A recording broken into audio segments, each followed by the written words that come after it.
The world of the 16th century, a time of great change, a tapestry woven with threads of discovery, fear, and mystery. Into this world a figure emerges, Michel de Nostredame, Nostradamus. His name whispers of mystery, secrets just beyond our grasp. Born in Saint-Rémy-de Provence, France, a land of ancient stones and whispering winds echoing through time. A physician in an age of plagues and relentless disease. He witnessed suffering on a vast scale unimaginable to us today. Death was a constant companion, lurking in every shadow. Did this proximity to mortality sharpen his senses, his insight? He saw the fragility of life and yearned to understand its patterns. His journey into the unknown had begun, a quest for deeper truths. His path was not always clear. From medicine, he turned inwards. The loss of his first wife and children to plague, a profound, devastating blow. This personal tragedy, a crucible, it may have forged his later purpose. He wandered for years, absorbing knowledge, observing the world. He began to experience visions, late at night in quiet contemplation, staring into a bowl of water or a flickering flame. These were ancient methods of scrying. The images came, powerful, fragments of events yet to unfold. He recorded them in cryptic verse. These became his famous quatrains. The prophecies were veiled, written in a mix of languages. His journey into prophecy had begun. Among his many verses, some stand out. Chilling in their apparent accuracy, they send shivers down the spine. Consider his words on a great fire that would engulf a city. The blood of the just will commit a fault at London, burnt through lightning of 23s, the 6. The ancient lady will fall from her high place. Several of the same sect will be killed. These lines, penned centuries before, spoke of a city in flames, a vision of destruction. Then in 1666, London burned. The Great Fire of London, a devastating inferno that raged uncontrollably. It consumed vast swaths of the city, leaving nothing but ashes. St. Paul's Cathedral, the ancient lady, fell, the year ending in 66. Coincidence, some will argue. Yet, the parallels are striking, almost too precise to ignore. Another prophecy, even more specific, loomed over the French court. It concerned a French king, Henry II. The young lion will overcome the older one.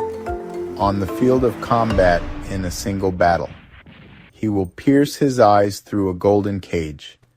2 wounds made one, then he dies a cruel death. A chilling prediction of a royal demise. The king himself was a robust man, full of vigor. A warrior, skilled in jousting, admired by many. The prophecy hung in the air, a shadow over the court, a dark cloud over the French court, an omen of doom. The fateful day of the tournament approached, with tension mounting. The tournament was held in 1559. It was a celebration, a display of knightly prowess. King Henry II jousted. His opponent was the young Count Montgomery. Their lances shattered, and a sliver from Montgomery's lance pierced the king's golden visor. It entered his eye, his temple, creating 2 wounds that became one fatal injury. The king suffered for 10 agonizing days before he died a cruel death. The young lion, Montgomery, had overcome the older. The court was stunned and Nostradamus' fame soared. Centuries later, another name emerges, Hister. Nostradamus wrote of a child of Germany, born of poor people. He who by his tongue will seduce a great troop. The similarity of Hitler to Hitler, is it a linguistic coincidence or a direct terrifying prophecy? Nostradamus saw more than individual fates. His visions extended far beyond personal destinies.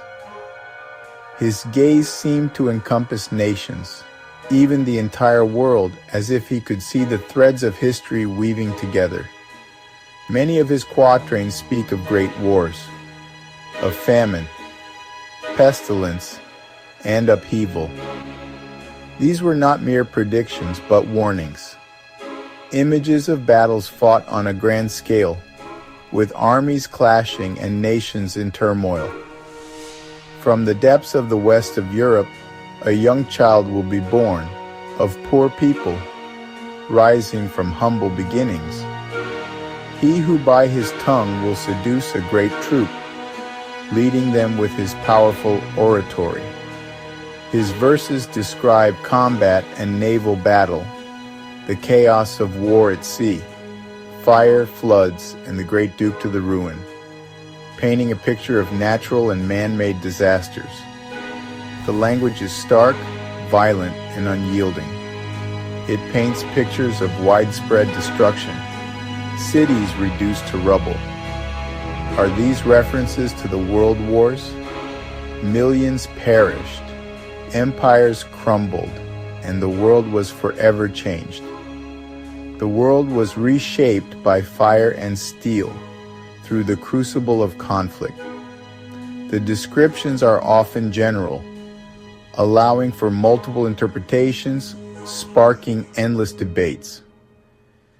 Yet the sheer volume of such prophecies, the consistency in his themes, the consistent theme of widespread conflict, it makes one pause and reflect on the nature of his visions.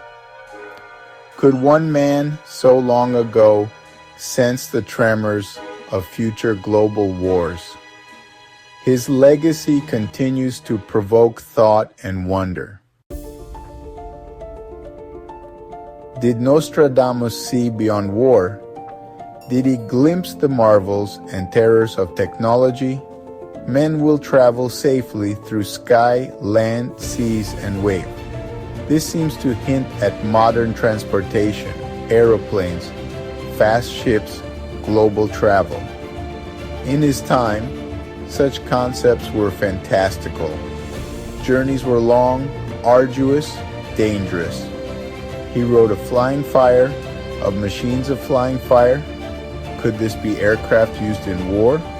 Fighter planes, bombers, dropping destruction from above. A terrifying reality of modern conflict. How else could a 16th century mind describe such things? There are mentions of pestilences extinguished, but also of the world diminished. Did he foresee medical advancements? The eradication of diseases that plagued his era? Yet, also, new threats, perhaps environmental concerns, or new forms of warfare. The future he saw was complex, not simply good nor entirely evil. So, why does Nostradamus still hold our attention nearly 5 centuries after his death? What is it about his enigmatic verses that continue to captivate us? His name remains a byword for prophecy, a symbol of foresight and mystery. His book, Les Prophecies, has never been out of print, a testament to its enduring appeal. What is the source of this enduring fascination? Is it the allure of the unknown? Is it the thrill of the unknown? The hope of unlocking the future? Or perhaps the comfort of believing in a grand design? His prophecies are like a vast dark mirror, reflecting our deepest fears and hopes. In them, we see reflections of our own anxieties, our fears about war, disaster, and societal change. When turmoil strikes, people turn to his words, searching for patterns, for meaning, for a sign that someone, somewhere, saw it coming. They seek reassurance in his cryptic verses. The ambiguity of his quatrains is key, allowing endless interpretation. It allows each generation to find new relevance, to see their own times reflected in his verses, making his work timeless. Was Nostradamus a true prophet, a man who genuinely pierced the veil of time, or was he simply a masterful poet? Or was he a gifted poet, a keen observer of human nature, who understood the timeless patterns of history? The debate will surely continue as long as the future remains uncertain, and as long as humanity seeks answers in the shadows of the unknown.